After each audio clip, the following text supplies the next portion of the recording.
This is the story of Carcerian Levandian, who after falling in battle against a god, finds himself reincarnated into the body of a weak boy. Now burdened with that boy's responsibilities, he has to start again from zero to obtain his original power as a sword god. Monsters infiltrated the world, plunging humanity into despair. People fought until their last breath to protect the place they called home. Among those brave souls was the protagonist of this story, Carcerian Levandian, who stood against the menace with unyielding resolve. For many years he battled countless monsters, piling up corpses with nothing but the blade he carried, and without a trace of fear in his heart. Then, one fateful day, he faced Aaron's sworn brother. The battle was brutal, but Levandian eventually struck him down. Yet, in the aftermath, he too fell in battle. But fate wasn't finished with him. As his soul drifted through an endless void, he encountered a human boy from a distant planet called Earth. The boy's name was Settle Dolgen, and he was on the brink of death for reasons unknown. Before dying, he wished to make a final request of Levandian, but the warrior immediately refused, unwilling to hear it. After all, he just wanted to rest in peace. He had lost his country to monsters, lost his loved ones, and died a wretched death. Still, Settle Dolgen wasn't asking for his own life. Though he no longer wished to live, he desperately wanted his family to have a peaceful one. Hearing this, Levandian finally paused and listened. The boy's eyes lit up with a spark of hope as he mustered the courage to ask. He wanted his family to live in peace, and so Levandian accepted. The warrior awakened on Earth, inhabiting the body of the teenage boy Dolgen. Now, his mission was clear: to protect Settle Dolgen's family. His first step led him to infiltrate Namsen Gate, a C-rank dungeon. Entry was restricted to registered heroes, but the automated system kept demanding an ID card he obviously didn't have. Without hesitation, he forced his way inside, setting off alarms that blared about an unauthorized intruder. Once inside, he wandered through the dungeon, searching for monsters to slay. That's when he crossed paths with a licensed hero party. With their official gear and authorization, they quickly assumed Dolgen was just a lost kid. Since they were heading toward the exit anyway, they offered to guide him out. But Dolgen's silence was unsettling. His casual clothes, his simple bag, and his demeanor made him look nothing like a hero. Sure, porters sometimes dressed casually, but his appearance was far too plain. Perhaps he was a porter who'd been abandoned by his party, or maybe something else entirely. Finally, Dolgen broke his silence. He admitted he hadn't come with a hero's party. He had entered on his own. One of the heroes sighed, realizing what kind of case this was. He had seen it plenty of times, some naive fool inspired by flashy commercials about heroes, rushing headfirst into a gate. But that kind of recklessness only led to death. The man began lecturing, saying that becoming a hero required certification, training, and proper testing. Rookies should stick to F-rank gates, not recklessly barge into C-rank ones where death was nearly guaranteed. But Dolgen wasn't interested in advice. He coldly declared he didn't need their help. The hero party was stunned by the boy's sharp tone. They had only tried to help, yet he dismissed them without hesitation. A few of them grew irritated, but their leader raised a hand, telling them to let it go. If the kid didn't want help, then so be it. The leader felt confident the boy would eventually learn the hard way why you don't ignore wise counsel. He figured the kid would soon realize how unforgiving these gates were, far different from the TV shows that glorified heroes as if they were divine saviors. Soon enough, Dolgen came face to face with a giant troll staring him down, ready to devour him alive. The monster launched an attack, only to miss and smash the ground, but Dolgen moved so quickly that the troll couldn't even comprehend what had happened. He then balled his fist and delivered a devastating punch strong enough to blow the troll's face clean off. With the monster dead, it was time for loot. First, he grabbed the sword the troll had been carrying. Then, using that same weapon, he dug into its body and extracted a shiny gemstone. It was only a low-grade magic stone, so insignificant that Dolgen never even bothered with them in his previous life. But since he was flat broke now, he had no choice. Suddenly, more monsters swarmed the area, enraged at seeing their comrades slaughtered. Dolgen spun around and hurled the gemstone so fast it literally blew one of their heads clean off. The other two charged in recklessly, practically begging for death. Dolgen was more than happy to oblige. As he tore through them, the scene shifted back to the group of heroes trudging through the dungeon. Their minds were still stuck on the encounter with the young man. The orange-haired woman admitted she was worried about Dolgen's safety, fearing he might end up dead. But the leader reassured her that was highly unlikely. If he was some unauthorized intruder, agents from the control center would eventually find him. Those agents were always B rank or above. And since this was only a C rank gate, there was no way he would die here. As long as the kid didn't recklessly charge into battle, his life wasn't in danger. In fact, the leader assumed the arrogant brat was probably trembling in fear, waiting for the agents to save him. But reality was the complete opposite. Dojin was making monsters tremble. With a single punch, prey dropped instantly. His speed was so overwhelming that enemies couldn't even touch him, let alone crush him under their blades. Appearing behind one, he delivered a kick that demolished its head. With all of them down, he collected another sword and proceeded to harvest the magic stones for himself. After filling his bag, he was ready to leave. Still, he was disappointed with the haul, nothing but low-grade gems, weighing him down like useless junk.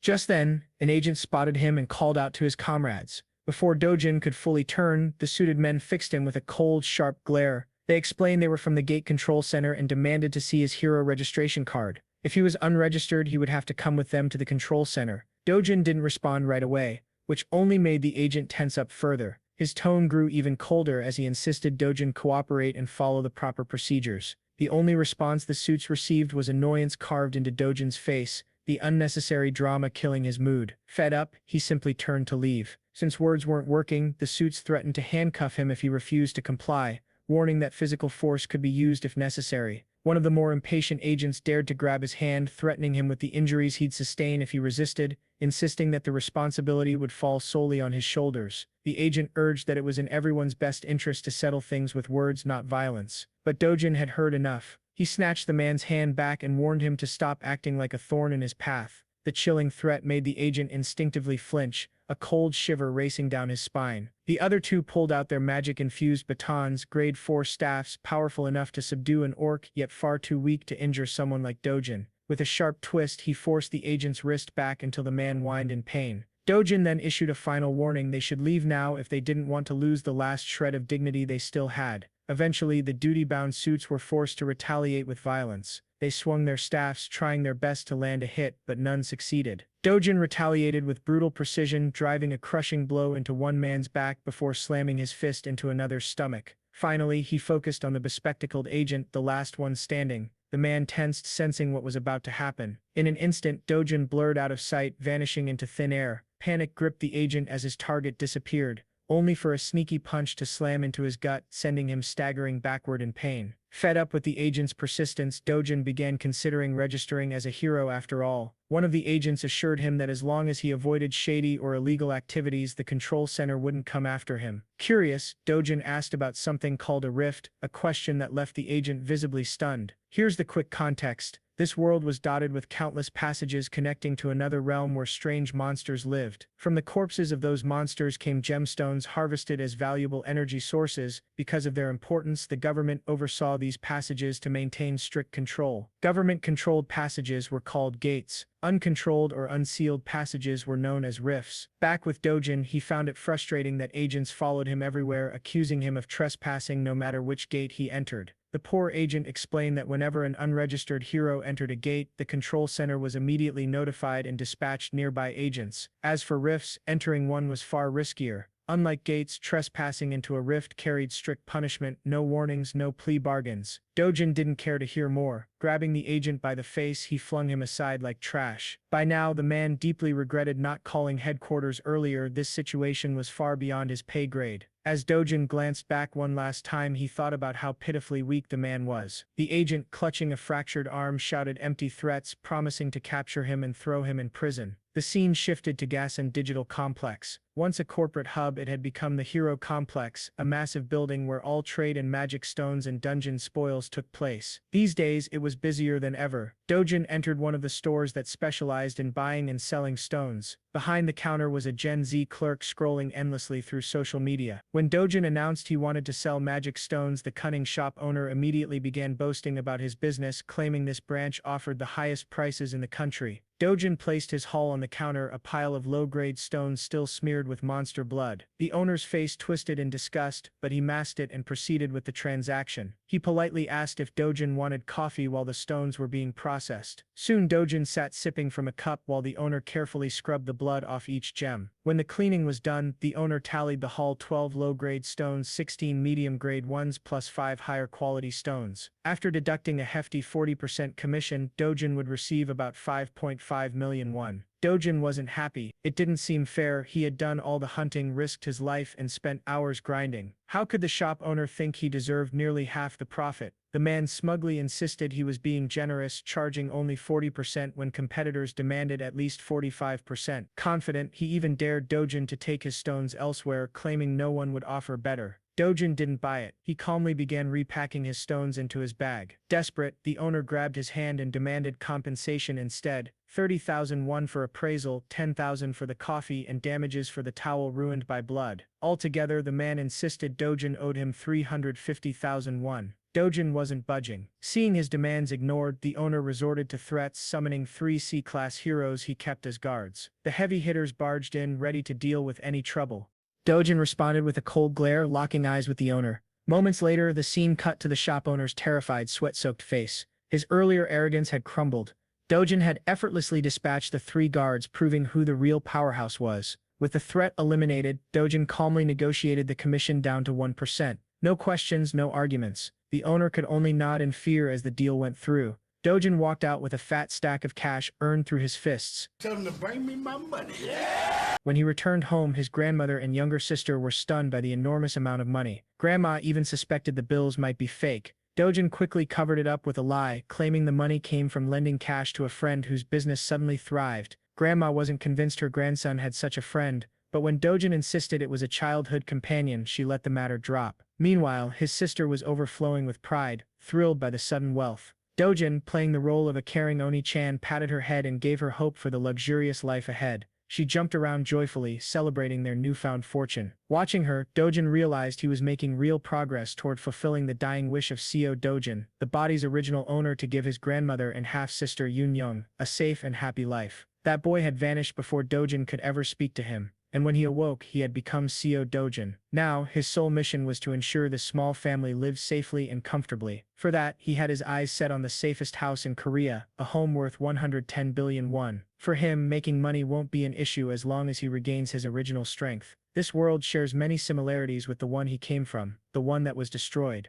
The only major difference is that the rifts, gates, and monsters here are all slightly weaker than those in the world he once saw fall. To him, who once held the title of Sword God in his previous life, this place is nothing more than a sandbox. So far, he's only been fighting at 1/10 of his original power. Suddenly, there's a knock on the door and the visitor says he wants to see Dojin. Bro stands up and decides to answer. As he opens the door, he finds 2 thugs standing outside. These guys are here to claim a debt Dojin supposedly owes an insane 48 million. Seeing this, Dojin's sure these are loan sharks. They're from the company Dojin borrowed money from before he left this world for good. Though the amount was supposed to be just 5 million won, originally for his grandma's hospital bills, these guys are charging absurd interest and demanding 10 times the original amount in no time. They know he's been making money through gates lately, so they want him to cough up the cash since it's all documented in the contract. But the only repayment these bastards get is a jaw-shattering punch straight into the big guy's face. That single blow sends the thug flying, leaving his partner's jaw hanging in disbelief. Our guy then gives the scrawny bastard a deadly stare to remind him that over 9 million won has already been repaid. So if you do the math, they're the ones who should be paying him interest. With another punch that makes the bastard cry like a baby, Dojin tells him to deliver a message to his boss. Dojin is coming for a visit. The scene then cuts to a bustling shopping mall. There we see sweet little Lee Eun-young lighting up in a teddy bear store. Dojin brought her here for a shopping spree. Today she's free to get anything she wants. You know, our boy wasn't always this soft-hearted in his previous life. It's the original Dojin's memories that revitalized his dry emotions. His heart warms seeing how kindly Dojin treated Eun-young even though she's only his half-sister. So now he wants to keep doing the same, giving all the love he can muster for this little girl. The little one finally chooses a stuffed toy she really wants. A small but cute bunny. She picks it modestly, making sure she isn't being extravagant. But Dojin picks an even bigger stuffed toy for her. He doesn't want her to hold back at all. It's her day and she can pick whatever her heart desires without thinking twice about money. They both treat themselves to some good food too. As they enjoy their meal, an unfamiliar voice suddenly calls out our boy's name. It's a middle-aged woman followed by a group of bodyguards. This chubby hag seems like yet another trash talker who loves to hate on our boy. First, she criticizes his lousy sense of fashion. Then she questions the girl sitting next to him. She's bold enough to throw a jab, claiming he must have knocked someone up and had this girl just like how his own mother brought him into this world. Of course, these sharp insults infuriate our boy beyond measure. Meanwhile, Lee Eun-young has no clue who this lady is or why she's trash talking so casually. The woman then promptly turns her attention to the girl and asks her name. The girl introduces herself as Lee Eun-young, which makes this hag realize she's Dojin's sister. Out of habit, the woman throws another jab at her clothes, calling her a mess. She doesn't even spare their deceased mother. All of this is gnawing at our boy's nerves badly. But for some reason he holds it in, refusing to lash out despite her provocations. Even this ugly woman is shocked at how Dojin is keeping his composure, not falling for her traps. So, she decides to go one step further. This vile woman is bold enough to ask a child if she knows the meaning of harlot. Well, that's the last straw. Dojin snaps and calls her an ugly woman from the tribe of orcs. Naturally, the woman is left wide-eyed and speechless, caught completely off guard. Let's add some context to why Dojin tolerated her this long. You see, Dojin was born an illegitimate child and lived in poverty. At the tender age of 7, his mother died and he barely managed to reach his father's house. With his father marrying a new woman, he was shunned by everyone. Things worsened when his father's legitimate wife gave birth to a son, and Dojin was ignored completely. Eventually, he was kicked out of the very house he lived in, so he grew up with his half-sibling at his grandmother's home. As our MC reflects back, he feels pity for the original Dojin, who endured all this pain yet still tried to keep a smile on his face like nothing was wrong. But now he wants to change everything. Seems this woman is his stepsister, which explains why he held back, but he won't tolerate her anymore. He recalls how he once shared a roof with this orc of a woman, and she's just as disgusting as ever. Not only is her personality vile and her appearance orc-like, she's also dumb as a rock. He crushes her spirit further by dropping brutal truths. She's a wreck with an inferiority complex, projecting her insecurities by calling others ugly. She's just a gold digger obsessed with appearances, and that's the reality the world should know. As he continues roasting her mercilessly, the entire shopping mall watches, captivated as though they're witnessing a show. The orc lady is furious and about to lose it, but then Dojin's stepmother arrives. Seeing her mom, the orc lady rushes over like the whiny brat she is, complaining how Dojin just shut her down with words. But her mother is aggravated by the whining and silences her with a cold glare. Not going to lie, bro's stepmother is something else. At first I even thought the fat orc lady was his stepmom. The elegant woman turns her attention to Dojin and greets him with utmost grace, inviting him to return home and spend some time with family. But Dojin knows all too well this facade is fake. After all, she's the one who caused the most misery and unrest during the 12 years he lived with them. She continues bringing up memories Dojin never wants to recall, triggering his PTSD and putting him in full serious mode. With a tone colder than ice, our guy tells her to get lost. That's a major slap to her dignity, being dismissed so sharply by someone younger. She twirls around and leaves with what little dignity she has left. She wasn't expecting him to clap back so hard. She's left wondering if this is really the same boy who used to lower his head even when she slapped him for no reason. Her daughter follows after her, their bodyguards tagging along like NPCs who just watch the main character cook. Let's shift back to our boy. It seems these two women totally ruined the moment he was having with Yoon-young, so he decides to leave as well. His reaction to his step-family was intentional. He wanted to make one thing clear. The weak Dojin who couldn't speak up for himself is gone. It's time his trash family realizes that. We then cut to a Mercedes speeding down the road. Inside the car sit the stepmother and her daughter. The daughter is furious at her mother for leaving quietly instead of putting Dojin in his place. She vents her frustration and curses him for the humiliation they suffered. The mother, however, demands an answer from her manager. Why is Dojin still alive? The bald-headed subordinate has no clue.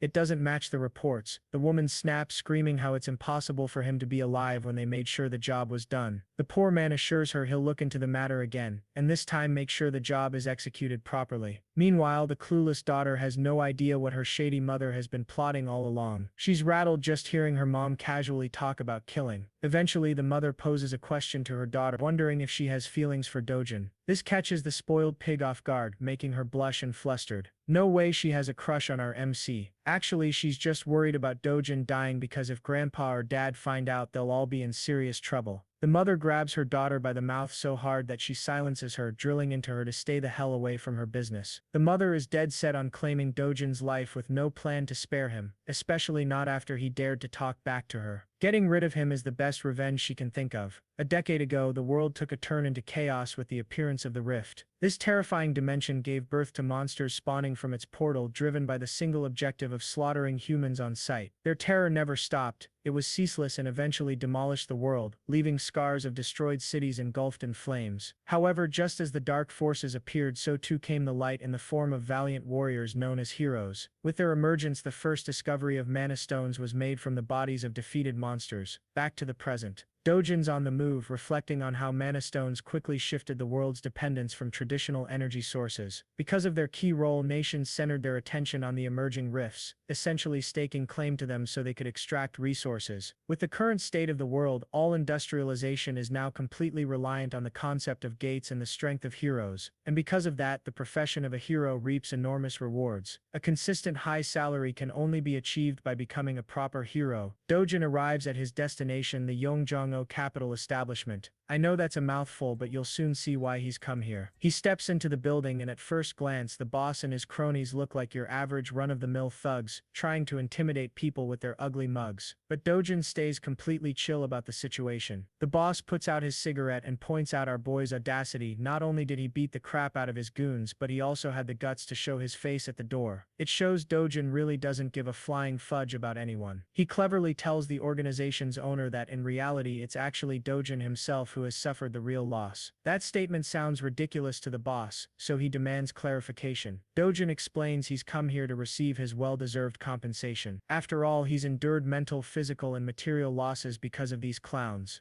With his strong, serious words, the boss notices one significant change in the boy's personality. Something is different.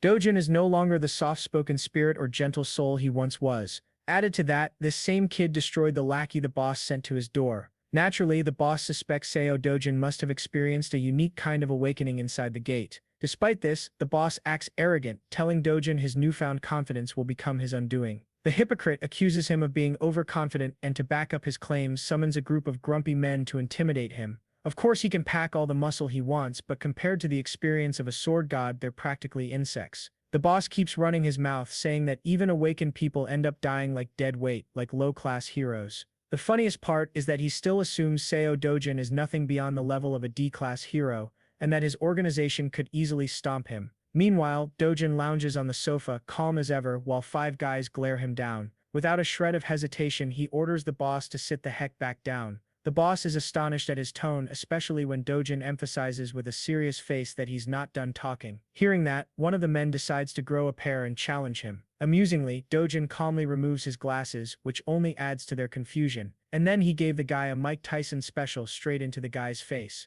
The poor dude is sent flying from the impact while his friends are struck dumb. But that's not all. The beating continues as Dojin knocks down another thug. Keep in mind, while he's dishing out punishment, he's also calmly making his points. He exposes the boss's secret shady business, operating under the guise of a money-lending firm. He decks an orange-haired punk while pointing out their counterfeit identification racket. Having landed the punch, he tells the boss he's searching for a hero ID to officially register and start making money. When the final guy swings at him, Dojin ducks and counters with triple the force, sending him to sleep. That's how he knocks out the entire group with his own special sleeping routine, works 100% of the time. Dojin presses on with his demands, insisting on a foolproof identification that won't cause him trouble in the future. The boss is left starstruck at what just happened in a matter of seconds. Our boy reminds him that he only has one day to forge it. Some of the men hadn't intervened, which is honestly a compliment, since they're the kind of NPCs who'd usually challenge God at level 1. The boss is tripping hard, re-evaluating Dojin's strength. At the very least, this kid appears to be B-class. He's so lost in thought that Dojin has to snap him out of it. He accepts the job. Finally, Dojin grabs his shoulder politely but contrasts it with an intimidating expression. He wants to know if Hiju, his stepmother, ordered the hit on him. Of course that's exactly the case, as we already know from her earlier conversation with her daughter and assistant. The boss is tongue-tied until Dojin squeezes harder, making him yelp in pain. Even his cronies look helpless for their boss. Also, they should seriously change barbers. Eventually, the boss breaks and reveals her heinous strategy. That cruel, scheming woman wanted to drain Dojin's bank account, forcing him into financial ruin so severe that he'd have no choice but to take his own life. That is the very definition of an evil plan, especially against her own son, even if cast aside. Those were her orders. Dojin listens, and after enough begging and crying, he releases the man, asking if that was also the reason they locked him inside the gate. The boss quickly claims innocence, insisting he had nothing to do with that. He even reveals he wouldn't have been paid if Dojin had died in the gate, which is at least a plausible reason. That alone gets Dojin thinking. He utters the name Kang Cheol, the very man who brought him into the gate in the first place. Effectively, Dojin demands every piece of information about him by tomorrow. With his 2 demands made, he leaves politely, shifting the entire atmosphere of the room compared to when he first entered. After that conversation, Dojin is left in deep contemplation. The real Seo Dojin only ever had one desire. He wanted to protect his little sister and his beloved grandmother no matter what.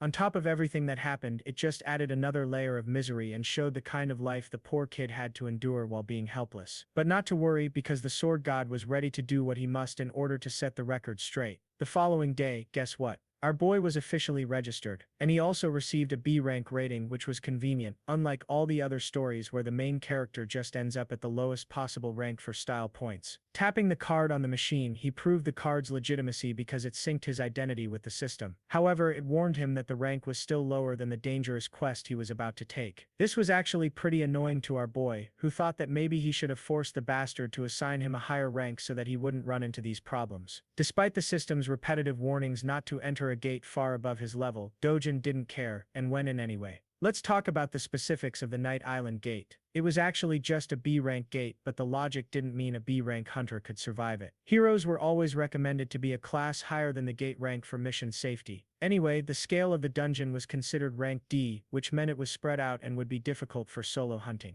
But the words risk and danger didn't exist in our boy's dictionary. If anything, the worst that could happen was that he'd have to face off against an entire fleet of monsters in a narrow tunnel with little to no room. Dojin smiled at his first opponent, which was a giant serpent with a chaotic purple aura. For most heroes, this would be a sign of terror, but for him it was a sign of good luck as he prepared his gauntlets to get the battle started. Oh, and by the way, the serpent had a bunch of its friends too. Anyway, they did their best to attack, but it was pointless because our boy was such a killing machine that he snatched and collected the mana stones like the monsters never even existed. The Black Killing Viper was a class of monster known for its hyperactive paralysis poison that could knock anyone down even with the slightest contact. With that in consideration, Dojin charged, propelling himself at bullet speed and launched a full swing. In a short span of time, he sliced and diced the creature all over its body, splashing blood until he severed the monster in half. With the creature defeated, Dojin noticed his equipment. The gloves he purchased ensured the poison didn't get in contact with him, and for the price of 300,000 won, they were holding their ground.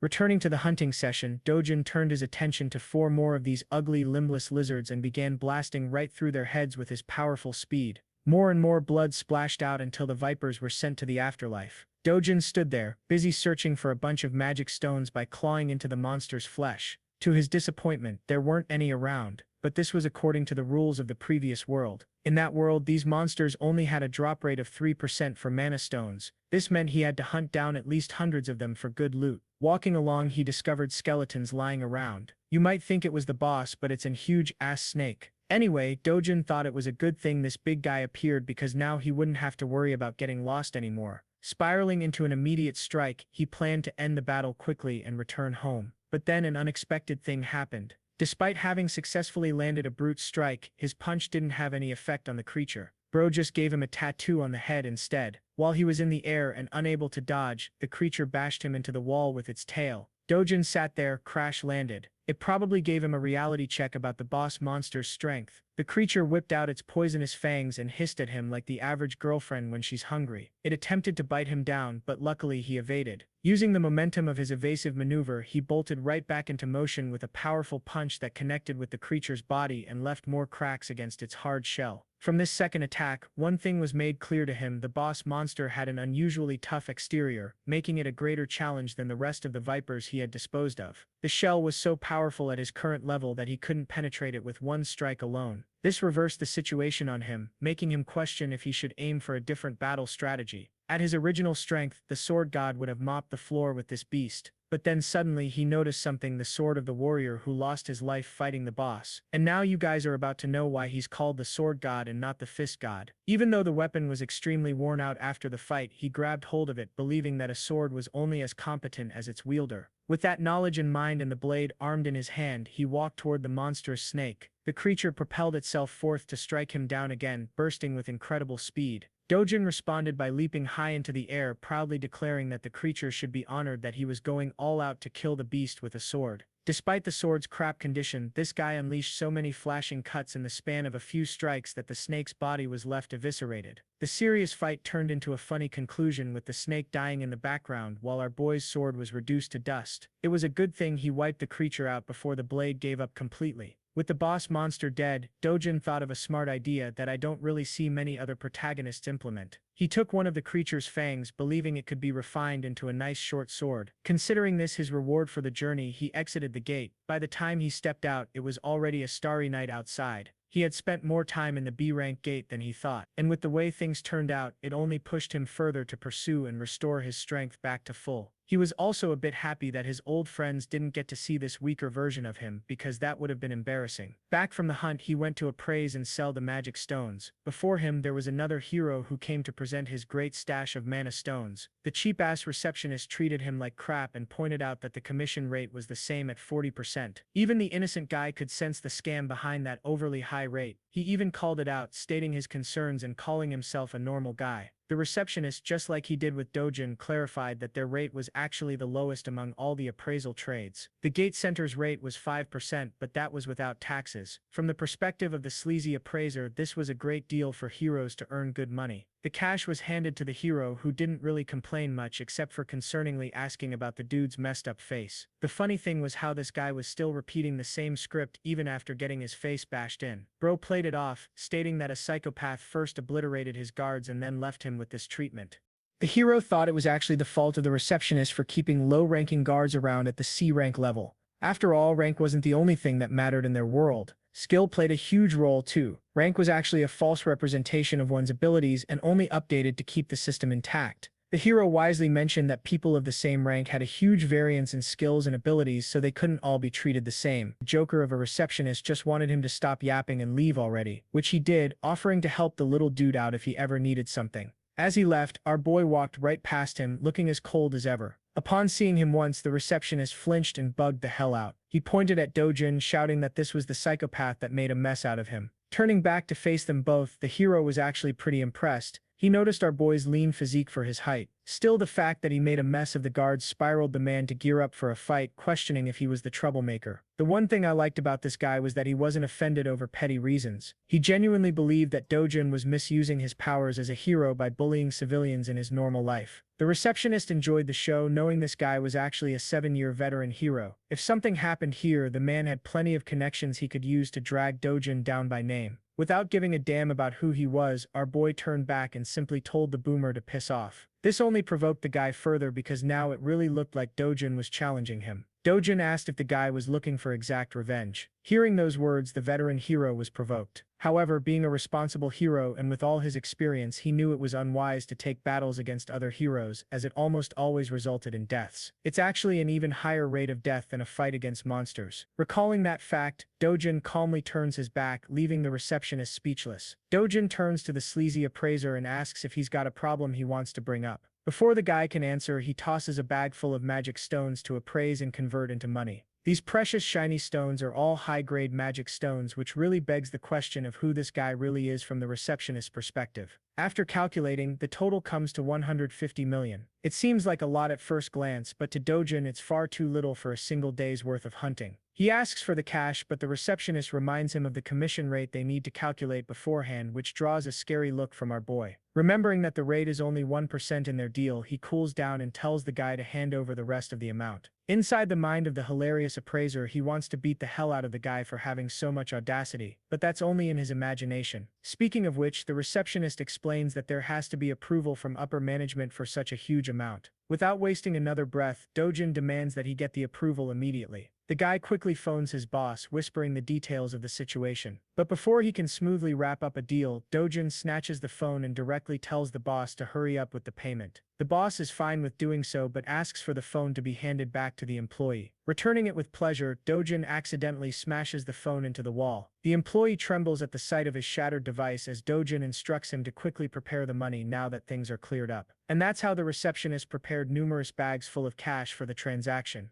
By the end, the guy is left devastated at being forced in such a way. Maybe you feel pity for him, but remember, he scams nearly half of what ordinary heroes earn after risking their lives. He's a scumbag. 10 minutes later, the boss storms into the store, enraged that his employee wasn't answering the phone. The hilarious part, the receptionist immediately throws in the towel and resigns on the spot. The boss then sees the smashed phone on the wall, giving him a clear idea of what went down. Seeing this, he pulls out his own phone to call Julian, requesting that she come at once. Julian appears as a famous young woman with striking purplish pink hair. She's so recognizable in public that people cheer her name, Hunu Julian, treating her like a celebrity. Not to mention, she looks stylish as hell in her outfit. She arrives at the store, stunning the receptionist with her presence, greeting him with a smile. There's a big reason why everyone's making such a fuss about her. She's the country's 4th S-rank hero, nothing short of amazing. Rumors have spread that she's the niece of the boss, but he still questions what she's doing here. Confirming the claims, Julian explains that she came on behalf of her uncle's request to deal with a reckless hero. Intrigued, the stylish S-ranker sits down, ready to hear what's going on. In the next scene, we find our boy with his absolutely ripped body meditating in the sun. It's true that he's been hunting all day, and yet the rewards he reaped weren't amazing. With things going this way, he's worried about the future. First and foremost, he needs to reach a level where he can clear S-rank gates on his own. That means training to restore his original strength. Dojin's biggest challenge in this current life is that unlike his previous world, the mana density here is thin. Even if he does his best to gather mana at his current rate, it will take at least 3 years to come close to his original strength. Longer if things get rough. On the bright side, he could aim for better battle equipment. But the issue is that even the worst equipment costs hundreds of millions, making it a waste of money. Suddenly, a chill runs down his spine as he senses a dangerous presence. Fixating his sight on Lee Eun-young, he grabs the little girl at full speed and demands that everyone go inside immediately. Back inside, he shuts the room as his grandma anxiously questions what's happening. The entire structure shakes with a loud quake, making his grandmother flinch and ask in terror if it's an earthquake. Little Lee Eun-young panics, but the truth is something only our boy knows. This isn't just an earthquake, it's something else. Dojin senses the sharp, violent energy outside. A rift has just cleaved open into their world, manifesting directly on top of their house. Rushing to handle the problem, he tells his loved ones to stay inside as the situation outside is too dangerous. At full speed, he cuts toward the entrance of the rift, the last thing he hears being the cries of his grandma and his sister calling out his name. The scene switches to the Seoul Hero Association, where members are immediately alerted to the sudden emergence of a rift over the Mapo region. It appeared just 63 days after the last one. Realizing that the White Lion Guild is the closest to Mapo, the manager instructs his staff to contact the guild and alert nearby heroes to contain the situation. Upon closer inspection, he discovers the rift appeared on top of a residential home. This is a tricky situation because if a civilian enters the rift, they're practically guaranteed death.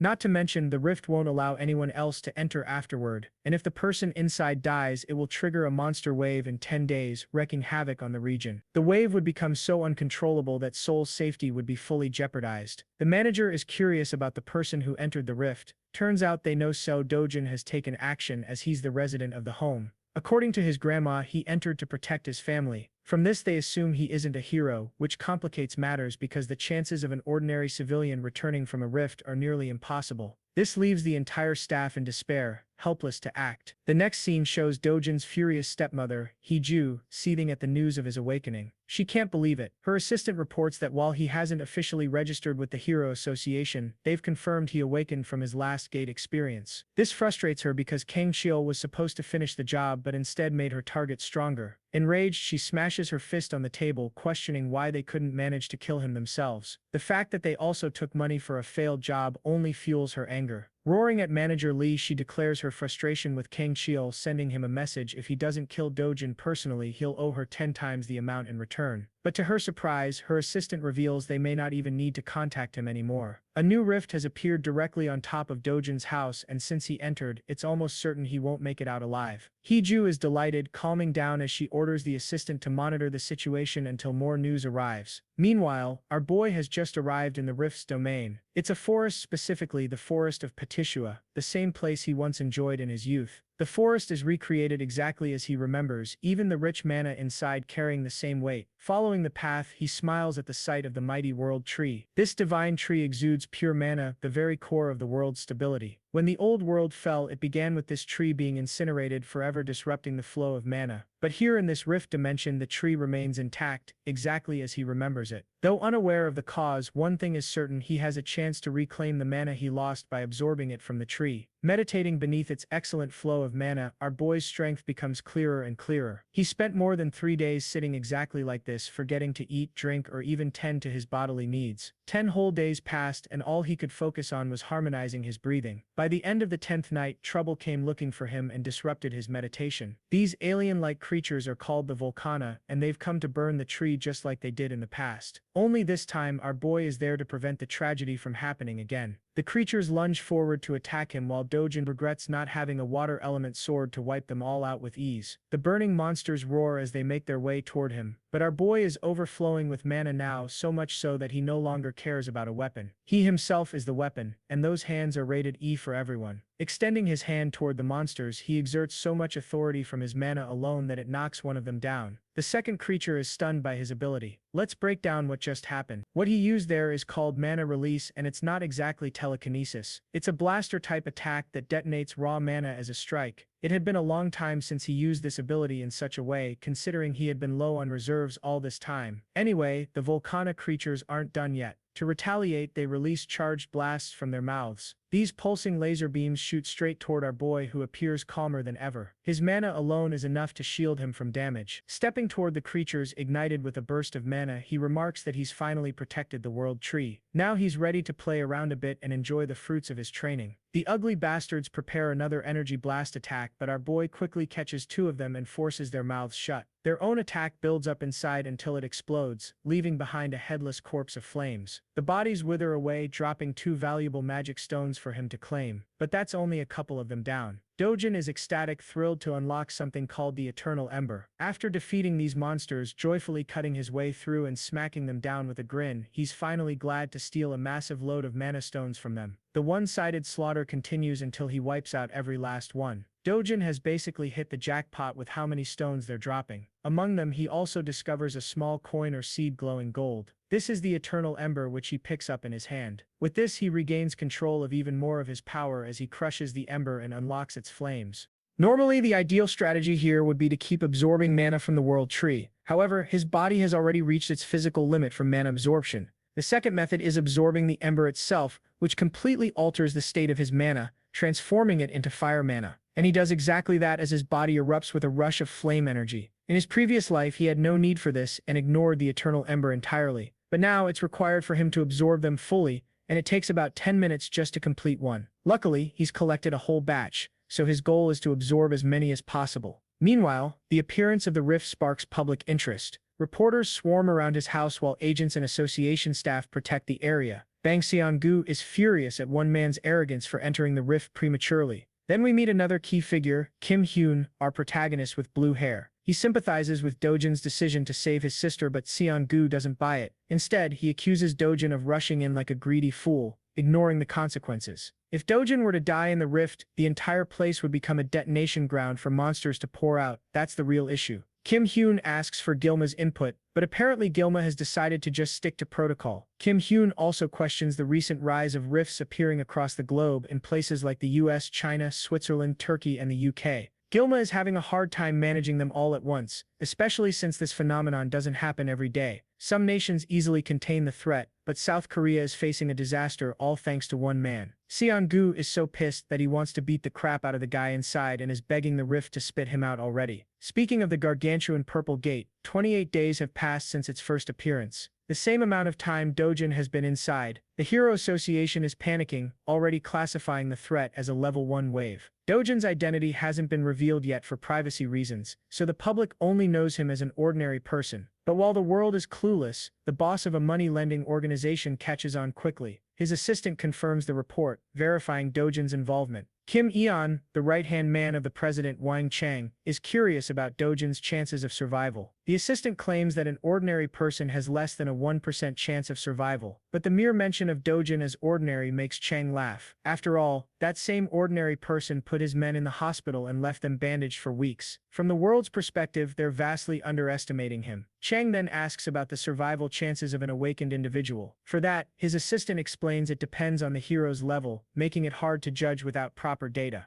Even Chang admits that combat ability differs from survival ability, and a rift makes things far more complicated. But one thing is certain, the bastard hasn't changed his ways. Chang wants to protect Dojin's family, but not for noble reasons. Nah, this scumbag intends to sell the organs of his loved ones in case he doesn't make it back. And even if he does, he's going to pin the blame of debt on him for taking care. This guy is the embodiment of a leech. The scene transitions to the mesmerizing world tree. Here, our boy is going full speed into his training arc as his body is now thriving with flame mana. He doesn't even know how much time has passed, but he's been grinding by absorbing hundreds of the fire stones. With this, he's acquired so much fire mana that he can use it and manipulate it in any way he deems fit. Not to mention, his resistance to the flames has increased as a side effect. Comparing his past self with his current self on the basis of fire attribute alone, he thinks he's surpassed his past self in a small capacity by mastering this ability. Embracing the world tree, he shares a tender moment with it. It's always served him in the time of need, even in the past and even now. Because of that, Dojin is grateful for everything it has done for him. As for his mana stones, he's made up a small bag using vines to store them all. With the stones collected and stashed, Dojin fully understands that he'll probably never get to see the angelic tree again. But even still, he's hoping for their paths to cross if the divine tree ever finds itself in danger, because when that happens, he will be ready to protect it with his life. Now, I don't know about you guys, but I really, and I mean really, enjoyed this gentle scene. That night, Dojin finally steps out into the outside world, emerging from the rift as a whole. Luckily, he doesn't sense anyone to be around. Suspecting that most people probably thought he already died inside and that a monster wave would pop out at any time. However, he does detect the presence of someone strong nearby. Deciding to chase them down, he rushes to find the source. Shortly afterwards, he stumbles across the two agents, one pissed off and the other relaxed, both Kim Hyun and Seon-gu from last time. Now he understands that these guys probably represent the association from their outfit alone, which means in the off chance he gets caught, things will get really problematic. To combat that issue, he whirls up a ball of flame and chucks it into the air with a forceful lunge. That attack winds up finding its way across the building, resulting in a loud explosion upon detonation. Both Kim Hyun and Seon-gu were on red alert the moment they heard the crashing sound. Realizing that it's actually fire, they decide to chase after it. There they discover a bunch of people standing in horror. Seon-gu questions what the hell is going on in the chaos. Meanwhile, our boy is impressed with his flame powers so far. Its precision is good, so it will do him wonders. In the memory of his old friend called Tusk, he wonders if the mage would be impressed by his current level of flames. After all, Tusk was known to be the strongest fire mage on the continent, and they shared a good bond. Suddenly, Kim Hyun's sharp senses alert him to look for the rift. It appears to be acting up, and right before their eyes, it disappears into the mist. Both of the agents rush to the site to see what's going on. When they arrive, they can't believe that the rift's connection to their world is no more. As for our boy, he's just making his way to his next destination without any problems. News breaks out the following morning concerning the state of the rift that lasted for a month in Mabo. It is announced that the rift disappeared 29 days after Seo Dojin entered the zone, proving the concerns of the Hero Association to be wrong about the monster wave. They have no idea about the unexpected disappearance of the rift, and they're currently investigating what went down. They also have trouble dealing with the cause of the fire that broke out at the time of the rift's disappearance in a junkyard. Now this leads most people to believe that Seo Dojin is dead, and that this is just the consequence of his own actions. Unbeknownst to them, our boy is hidden in plain sight, observing the conflicting opinions of the people, as some are sympathizing with the boy who lost his life.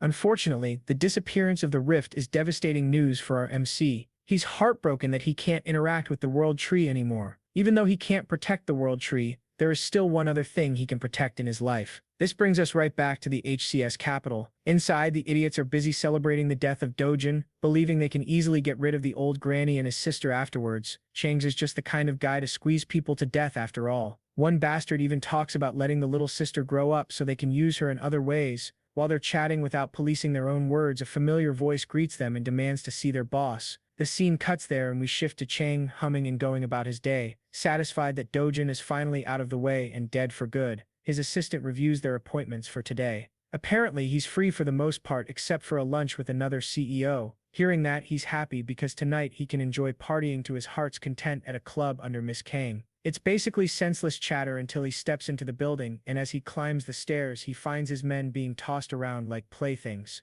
Their blood is splattered everywhere, and the cause of it all is someone he presumed to be dead. Our boy throws him to the ground and tells the guy to crawl back to him like a dog. That bone-chilling order makes the president of the company quiver. Our boy acts like the real leader of the group and takes his seat in the chair. He then repeats his command to the ignorant Chang, who is still processing the weight of that shameless order. Without wasting time, he crawls like a dog. Ruthless as ever, Dojin then orders him to bark, as he deserves to be treated like an animal. His loud and clear command has Chang whining in humiliation. It takes him a second to bark successfully, but our boy is not satisfied. He personally makes sure to turn him into an animal by forcing him to bark repeatedly for everyone to hear. The president is reduced to being less than human, just like the people he once treated that way. Dojin points out that scumbags like him only act obedient on the surface but end up backstabbing you the moment they get a chance. Declaring his filthy name, he chillingly tells the man that his life has been filled with experiences dealing with second-rate humans like him. Pleading and begging for mercy, Chang promises to serve like a loyal dog if necessary. But Dojin has heard enough and delivers a heavy slap across his face. Just that single strike is enough to knock the wind out of him and make him spurt blood.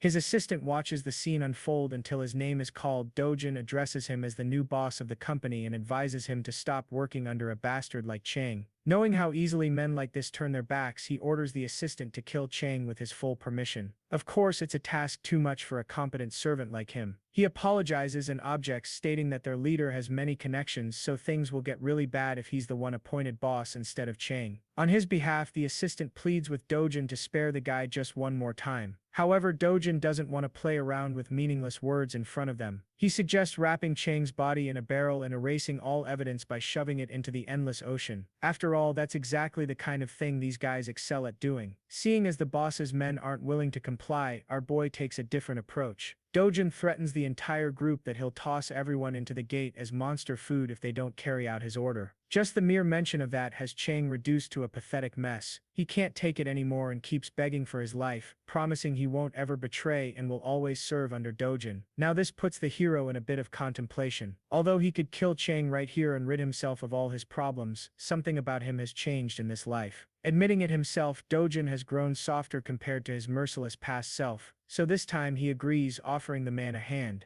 I just know Chang is about to become religious as heck after this, praying he never gets on Dojin's nerves again. He goes on to shake the hero's hand, promising to serve unconditionally from now on. But wait, something is strange. Why is his hand engulfed in steaming hot flames? Yes, though Dojin has softened, he's still ruthless. Looking him dead in the eyes, he reminds the scumbag that this is his final chance. Dojin then proceeds to rip his hand off clean, reducing it to a charred paste. By the end of the meeting, he walks away, ignoring the agonized cries of the president. He does leave them with a final warning: if even a single one of them dares interfere with his family again, Dojin will personally ensure their deaths. As for their new job, they are now forever responsible for protecting his family. Now that's how you handle traitors. Officially speaking, the man known as CO Dojin was just a blip in existence that vanished along with the rift. In reality, he's actually dining at a local fast food place. The government, Hero Association, and all kinds of media outlets quickly moved past him like yesterday's news. They all treated the civilian who entered the rift as a dead man. Even if he came out and told the world he was alive, no one would believe him. Furthermore, resurfacing after a solo rift mission would only bring headaches and trouble his way. That subdued dog Chang is currently helping him find a new and suitable house so he can move leisurely for the time being. Dojin finally got the chance to feed his sister some delicious fast food. He also told her about their plan to move to a better neighborhood, and she could not be happier. Now she can attend kindergarten like kids her age and enter elementary school the next year. When the topic of school came up, little Lee Eunyoung's mood took a turn for the worse. Dojin was alarmed. He is used to slaughtering abominable beasts, but comforting a child is not in his arsenal. He was taken aback when his sister confessed that other kids tease her for being an orphan. Hearing his adorable sister's plight broke Big Bro Dojin's heart. If she doesn't want to associate with mean kids, she doesn't have to. Those little brats will get what's coming to them eventually. Finding out she wouldn't have to attend kindergarten just to be bullied anymore, Lee Eunyoung was ecstatic. Inwardly, Dojin is already devising a plan to send his little sister to a prestigious private school where no one would dare look down on her. That night, CO Dojin discovered that Kim Eunyoung had stashed his grandma and sister in some random motel while he was stuck inside the rift. The bastard nearly broke his back apologizing, reasoning that the motel was under their company's management, so it was safer than any other place. Dojin didn't have the energy to deal with Eunyoung tonight, so he simply entered the room and saw his grandma once more. Little Lee Eunyoung pounced on him with a bear hug, and grandma held his hand with tears streaming down her eyes. She was just glad to see her grandson return alive. At first, the hardened warrior was stunned, but once he felt the warmth from his family, he accepted their love with a smile.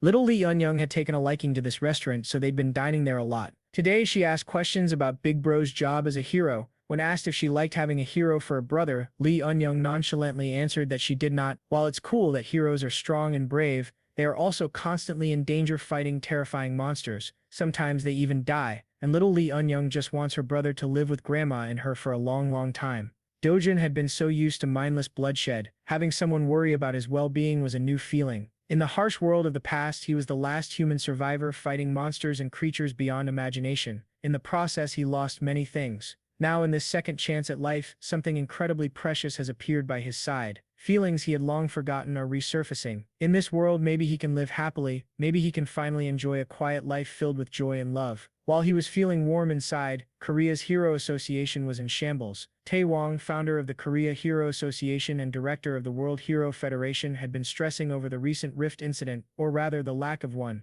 Their best people had investigated the site, but no new information was found. Feeling clueless about the state of his territory deeply frustrated the founder. It's not far-fetched to believe that a spontaneously disappearing rift could potentially reappear at any time. His assistant tried to agree with his worries, remarking that it might have been better if a wave had occurred, at least then they wouldn't have to deal with so many unknown variables. Director Tae Wong cut her off before his anger grew. While he was concerned about uncertainties, he thought it fortunate that no one had been harmed. Tae Wong is one of the top 100 most respected and strongest heroes in the world. It's widely speculated that if he ever ran for president, he would easily win with the most votes in history. His words and influence alone could topple domestic conglomerates if he wished. Thankfully, his interests lie neither in political power nor in corporate wealth. The only thing he truly cares about is the safety of his people. In other words, he's the real deal. Even if it takes time, he insists on a more thorough investigation of the rift's perimeter. The residents nearby have already agreed to sell their properties to the association, so that won't be a problem. As a consolation, Tae Wong wants to offer them more than market price for their homes, the least they could do after causing such inconvenience. All reliable sources have relayed that multiple rifts have begun appearing in different countries. No matter how you look at it, something big is happening. The United States and China have already entered the control stages of their rifts. Among the major nations, the United Kingdom is facing the biggest problem. While reliable and veteran heroes have been dispatched to clear the other rifts, the United Kingdom squad was simply hot garbage. Speaking of them, the month-long mission to get rid of the UK rift has finally crumbled in a catastrophic defeat. The UK rift wave occurrence has officially begun. The city and its people are going about their day like they normally would. Amongst the crowd was Seo Dojin, blending in with the pedestrians. Today, his destination is his favorite shop in the Hero Complex. When he entered the door, the dude manning the counter gave him a greeting by instinct but froze in shock upon seeing his face. Every strand of hair on his body stood in terror at the sight of the black-haired young man. Today, his manager is in the store, so he won't have to deal with this sadistic customer alone. The manager promptly closed the paper he was reading and lifted his gaze. His voice was controlled but tinged with anger. This is the guy who's been forcing his pushover cashier into buying low-grade crystals. Dojin lazily removed his backpack and tossed it on the ground. It's actually good that the manager is here so the sale of his magic crystals would proceed faster. Mr. Manager expected another batch of low-grade crystals to spill on the floor. He's not interested in such small-time business. Dojin does not like being turned away when all he wants is fair trade. The manager or any other sane business owner cannot afford to accept just a 1% fee. It would be better if the young man just left.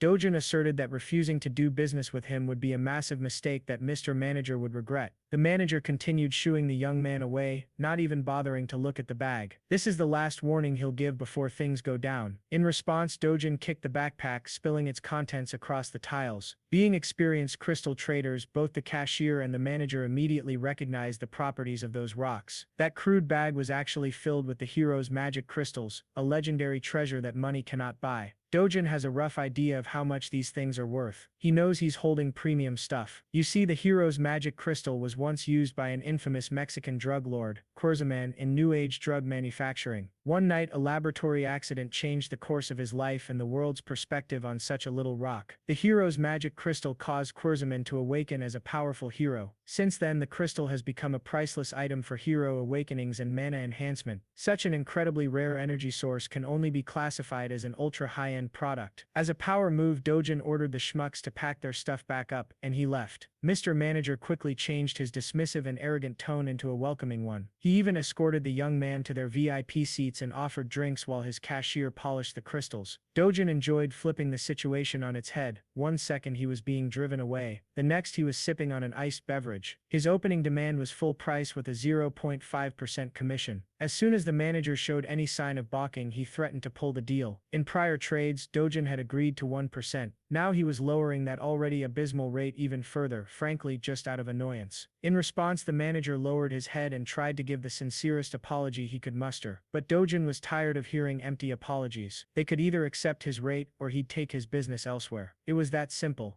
At the counter, the cashier was inwardly cursing Dojin for being such a rude prick. Seeing that his acting wouldn't convince the kid to give him a bigger cut, the manager locked in and gave a lengthy lecture about magic crystal markets and pricing. Dojin didn't have time to listen to such long-winded yapping. He finished his drink and got up from his seat, making the manager panic. Feeling the deal of a lifetime slipping away from his fingers, the manager offered a 9% commission. It didn't work, so he proposed 8%. This continued from 8 to 7, 6, and 5. In that range, his shop wouldn't be making any profit at all. While the manager was in the pits of despair, Sao Dojin pounced and agreed to settle for 1% out of respect for their past dealings. Inwardly, the manager wanted to scream and curse the blatant extortionist, but he just couldn't let go of the product. The next words out of Dojin's mouth nearly made the manager piss his pants in excitement. Aside from the one he brought today, he had about 7 more bags of those priceless crystals. With that, the contract was quickly produced and signed. After a few minutes of officiating the deal, 67 billion won entered Sao Dojin's bank account. That's about $48 million.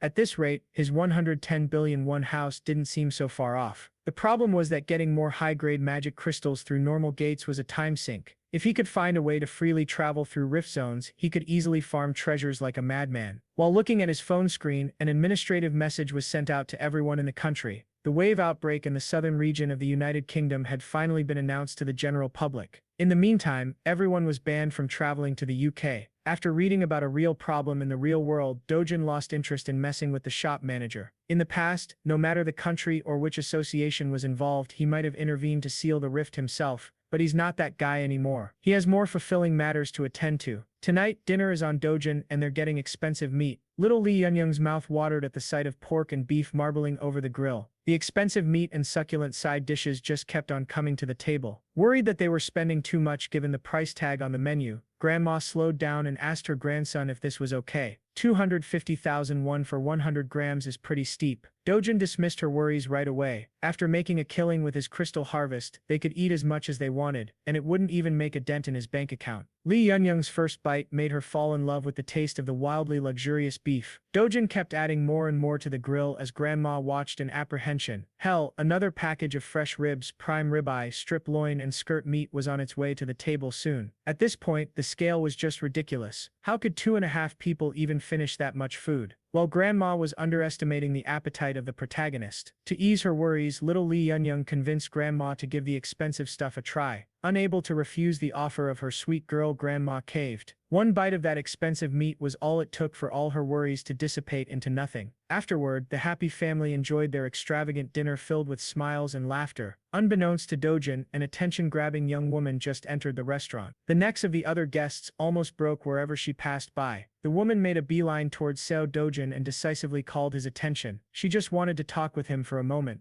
Nothing more, nothing less. Before she could elaborate on her reason, Dojin cut her off for interrupting his family's dinner. If she wants to say something to him, she should come back when the freaking meal is over. Juyeon pulled out the name card, hoping that the young man would change his tone upon her name. Much to his dismay, Dojin just kept on grilling and eating meat, disregarding her presence altogether. And so, the renowned S-rank hunter swallowed her pride and patiently sat in the restaurant's waiting room. With a star like her sitting within normal people's vicinity, she naturally became the center of attention. Men and women kept stealing glances at the woman standing at the pinnacle of heroism. She's not only fourth in the national rankings for S-class heroes, but most people would also even place her within the top 10 most beautiful heroes in the world list. Every civilian around was asking the same thing in their minds. Who the hell is making Juyeon wait? Ignoring the blatant whispers around her, Juyeon recalled the brief interaction she had just a few minutes ago. As far as she knows, Sao Dojin entered his first gate 2 months ago. He made it out alive and is now under suspicion of becoming awakened. He was widely believed to have died in the recent Mappo Rift incident, but here he is alive and eating with his family. Aside from all the details that don't seem to make sense, a single sharp look from the young man had an S-ranker like Juyeon on edge. A newly awakened guy cannot possibly reach S-rank in under 2 months, right? Even the oil tycoon Kafmore, who spent his wealth on magic stones, took about 5 months to reach the peak. Rationalizing what she felt, Juyeon reckoned that Dojin must have some kind of unknown special ability. Finally, Dojin, Grandma, and little Yunyung had filled their bellies and lifted their mood. Near the exit, Juyun walked over to finally have a conversation with the mysterious young man. Before she could open her mouth to speak, another party sauntered into the restaurant with an air of superiority. Dojin's eyes turned sharper than usual at the sight of the man. This skeevy-looking bastard did not expect to see Dojin alive and kicking after their excursion in one of the deadly gates. The lunatic Kang Chiol. He's actually quite amused by Dojin's cockroach-like resilience. Even Juyeon seemed to recognize the troublemaker in a single glance. In the middle of the restaurant, tensions rose as silence filled the air. Dojin chose to ignore the bastard's shallow insults and called Juyeon over. Kang Chiol was taken aback to see an S-rank hero speaking with the cockroach. Dojin requested that she take care of his family for a little bit. All she has to do is flag a taxi so they can ride away and go home. It would be more convenient if they were far away while he collects an overdue debt with a mongrel. Thankfully, Juyeon is a very reasonable young woman. She did what Dojin asked and assured Grandma and the little girl that everything would be fine. She waved at them goodbye, but their concern was evident. Juyeon awkwardly stood there as the taxi departed.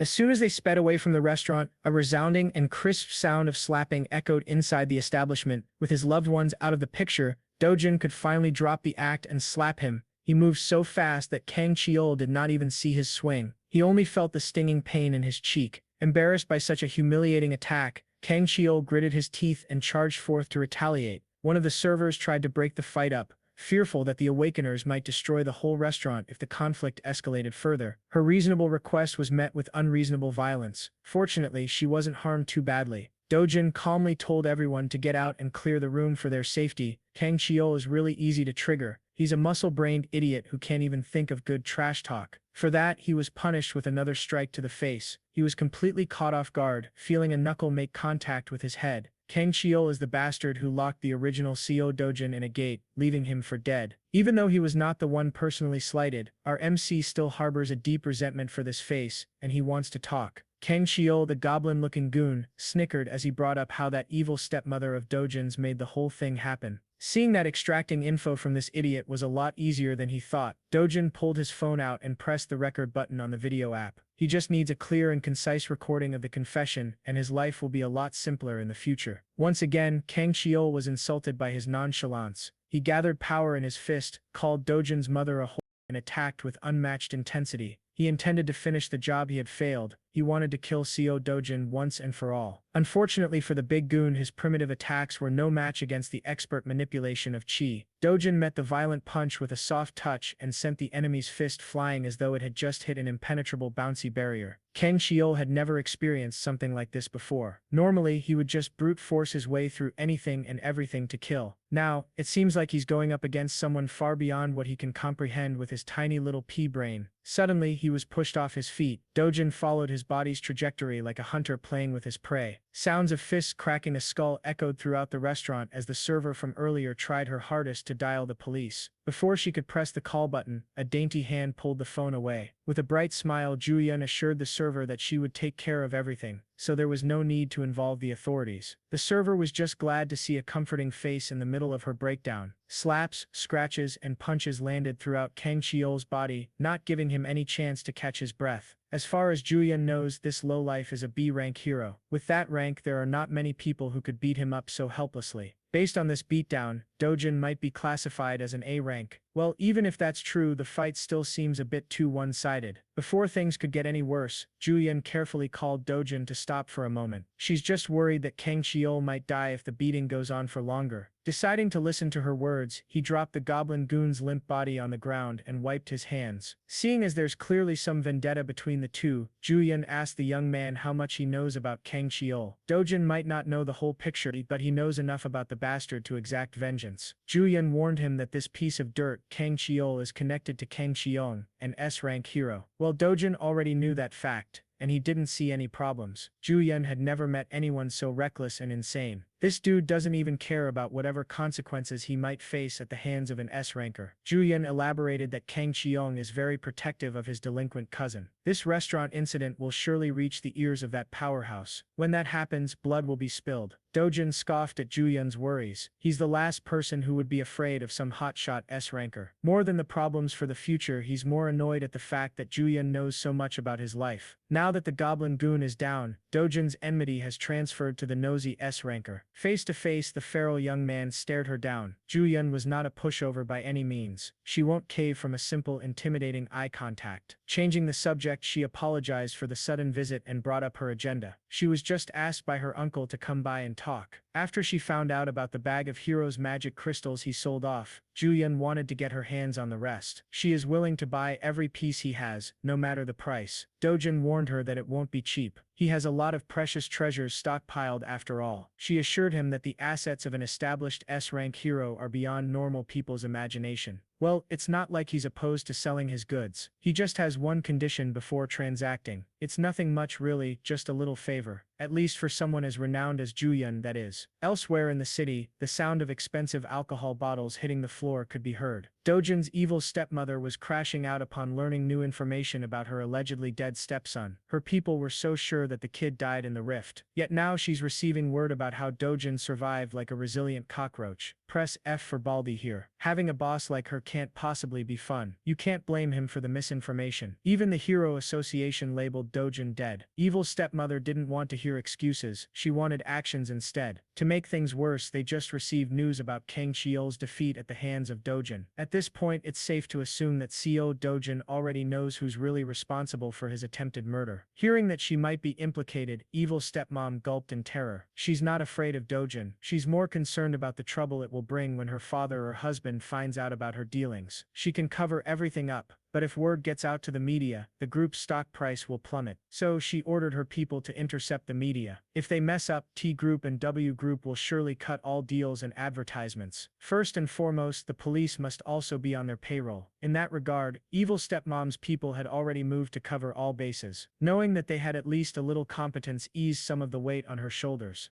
Ball director Lee then whispered that no matter how many cover-up jobs they do, it is not a fundamental solution to the real problem. On that note, the ball director might have a plan that could put an end to this headache. They just have to make use of Kang Cheol's cousin, the infamous Kang Yong. Even someone like stepmom knew about the S-ranker. Kang Yong might be notorious as trash in the world of heroes, but everyone knew how close he was to his powerful cousin. In reality, Kang Cheol was just a pawn doing all sorts of dirty work under his cousin's orders. They were both sick in the head. If Kang Cheol got pinched by the police and smeared by the media, it wouldn't be a good look for the S-rank hero either. In fact, he had already taken action to deal with this public relations disaster. Evil stepmom made up her mind. She wanted to meet with Kang Yong as soon as possible. In addition, that dog Chang of HCS Capital had blatantly allied with the enemy. He was taking care of Dojin's family now. For that, stepmom wanted a prosecutor on the phone in a minute. Those who abandoned her camp had to pay the price in full. The very next day, we follow a group of heroes entering one of the 37 rift zones in Korea.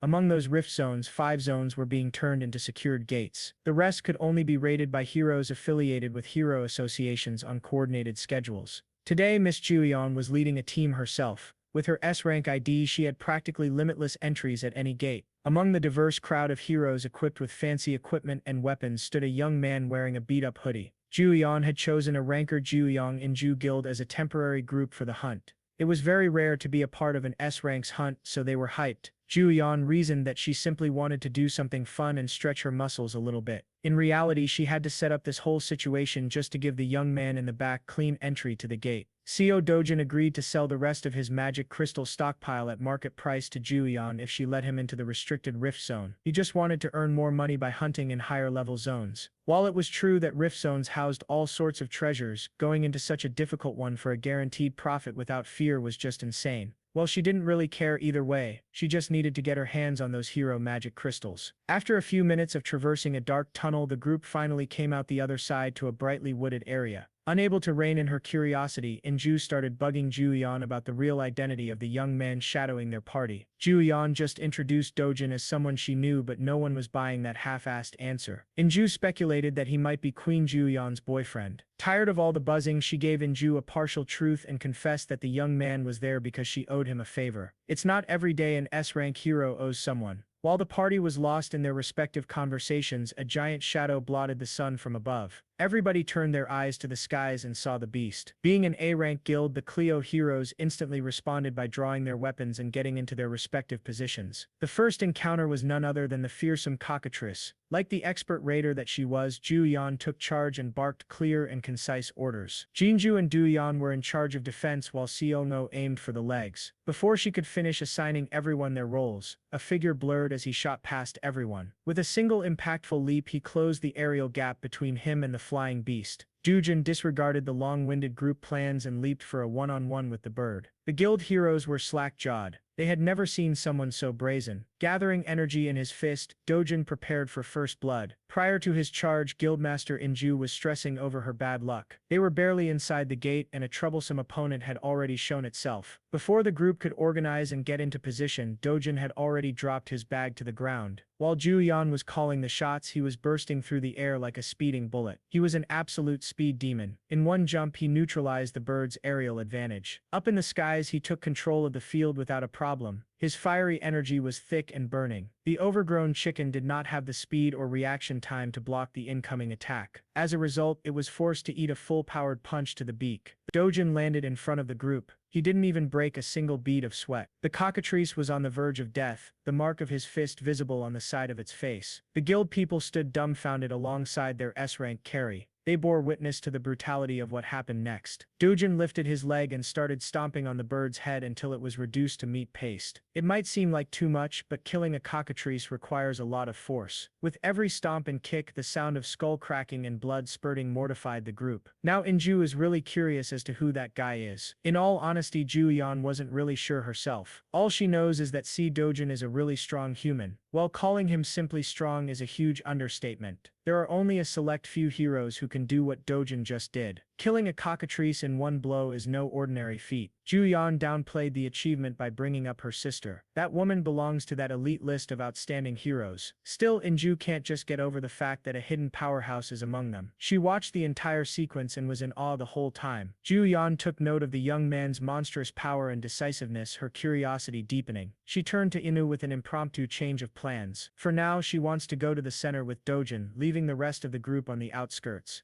Joyeon carefully approached the young man, expertly carving the cockatrice's corpse for loot. Before she could speak, he preemptively asserted that he wouldn't share loot with people who contributed nothing to the kill. Thankfully, Joyeon is not one to eye a few pieces of magic crystals. She just came over to propose that they go a bit deeper into the gate, heading somewhere more challenging and fitting to his current abilities. With a smile, he readily accepted the invitation to hunt and loot more. Joyeon knows the layout of this gate quite well, so she will take the lead. All Dojin has to do is follow closely so he won't get lost. Without warning, she sped off into the distance, her speed causing a sonic boom. Dojin calmly watched as her figure vanished into the horizon. After slinging his bag over his back, he took a running pose, storing energy in his muscles. With an instant first step, he kicked off with an explosion that almost blew the Cleo Guild heroes away. Injun reckoned that if Joyeon is a bullet, then that man moves like light itself. Left by the two powerhouses, the miscellaneous heroes turned to their guild leader for their new plan. Of course, trying to follow those two ahead is utterly impossible. Today they must accept that they are sidekicks and small fries.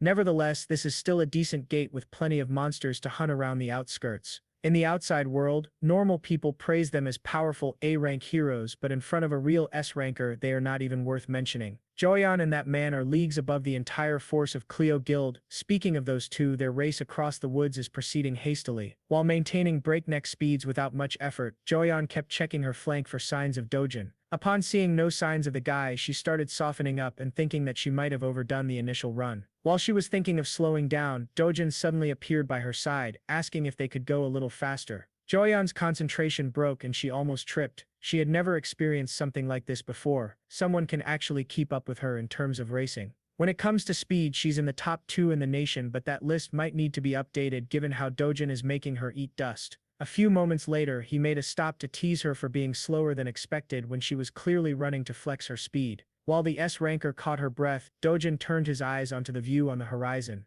In front of them was a massive mountain range touching the heavens. When asked what was hiding inside that rocky range, Joyeon's expression turned solemn. That place is the lair of the Thrift's boss monster, the Caesarian. You see, this so-called Caesarian is a giant 20m monster resembling the draconian wyvern. Joyeon doesn't even want to entertain the idea of subjugating that beast. You typically need at least 3 combat-oriented S-rank heroes to even stand a chance against such a monster. One thing Dojin knows about Kassarian is that it has a chance to drop the imaginary grade magic crystal, a treasure just below the highest grade possible. Since such an enticing reward is waiting for him, he won't let it slip through his fingers. Obviously, Joyeon is opposed to such a reckless idea, while Dojin is fighting that draconic bastard with or without her. Joyeon watched as he fearlessly sped up, aiming to scale the mountains to slay the beast. She felt as though she did not have a choice but to follow him into insanity. Something grim awaits the duo inside the boss monster's lair, with him bursting with unfathomable confidence to take down a beast that easily gives 3 S-rank heroes trouble. It really shakes Joyeon to her core.